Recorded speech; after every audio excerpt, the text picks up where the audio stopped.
Assalamu alaikum and good afternoon. Is it good afternoon already? We're sorry for being late. We were caught up by the media, although we told them to come at 2:30, but they came late at 3 o'clock. So I apologize for the late start.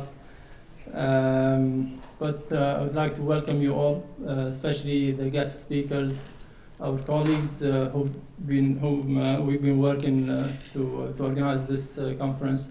I'm not going to mention names so people not get upset if I don't mention their names, but you'll get to know them as we go along. So this seminar is the second of a series of seminars, which, as you already know, that Qatar Cardiovascular Research Center, in collaboration with the Heart Hospital, has been organizing those seminars. And we have an organizing committee, and we're grateful to especially Professor Magdi Yacoub for actively arranging, organizing for the seminars, attracting distinguished guests to these seminars. So our seminar today is about aortic valve, but it says aortic valve, I would say aortic valve, aortic apparatus, should we call it? Aortic root. Yeah. Aortic root. For surgeons, for a long time, in fact, as I would call technicians, in fact, we've been just replacing the valve without probably sometimes thinking of the implications of replacing a mechanical valve or tissue valve, putting it in a disease valve. But I think, as you will hear from the guest speakers, the valve is not an isolated valve. It's a part of an apparatus, should I say. It involves the left ventricular outflow tract, the aortic valve, the root, which consists of the sinus valve salva, the sinotubular junction, and extends to the aorta itself. So it's an apparatus, in fact. As you will hopefully listen, and by the end of the seminars, you'll understand that it's not an isolated valve, let's say, pathology when it comes to pathology. So that's the purpose of the seminars, to address all these issues related to the aorta itself. And that will have implications in the management of aortic valve disease, what type of valves to replace and when and so on. The etiology of aortic valve disease also will be addressed. It's not, we know that there are acquired and acquired valvular disease, but also it has a predisposing genetic disease or inherited diseases. The most common genetic disease is bicuspid aortic valve. So that will be addressed as an entity. And also there are other inherited valvular disease or aortic disease like Marfan's and so on. So genetics plays an important role in aortic valve pathology too. Eventually, in fact, this seminar, as it is with the previous seminar, hopefully by the end of this and maybe in the future, it generates ideas of research. Hopefully, that's the aim of especially the objectives of Qatar Cardiovascular Research Center, is to have ideas of research ideas where at the end will benefit not only Qatar but the world at large. As coronary artery disease, in fact, I would say globalization, although it brought us together, closer together, and united us in many things, but also it spread diseases like coronary artery disease, unfortunately.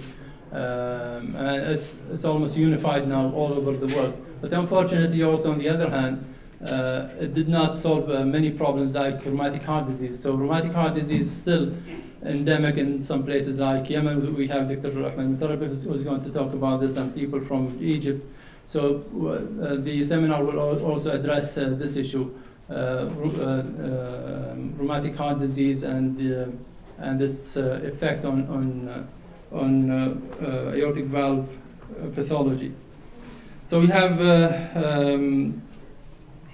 many people who here. In fact, we have Professor Thomas Brand, as you have it in the booklet. Professor Thomas Brand will talk about developmental and molecular biology of the aortic valve.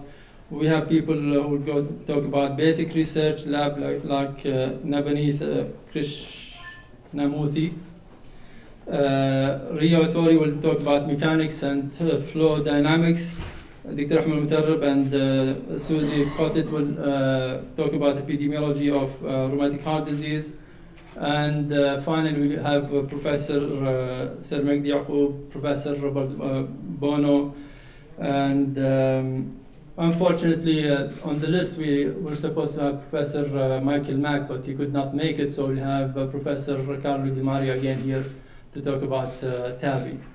So to that, I'll leave you with the seminar, and I hope you enjoy it as you enjoyed the previous one.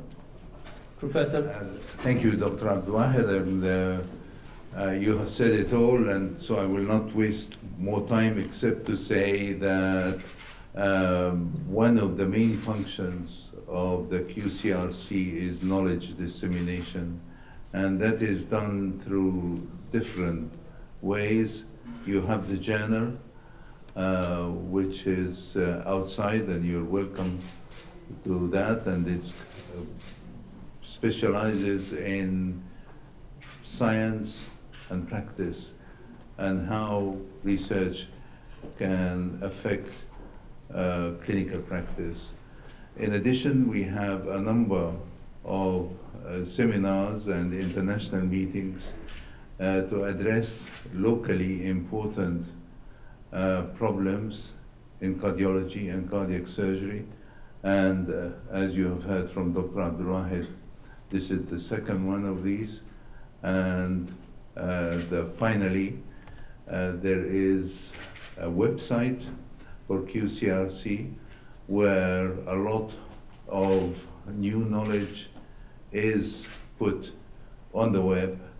And by the way, the journal itself, through the generosity of Qatar Foundation, is an open access journal and specializes in global medicine, in science and practice, and anybody around the world can access that for free without paying anything, which is one of the most important things we feel in science, to make it available for all. So knowledge dissemination is one of the main duties of QCRC.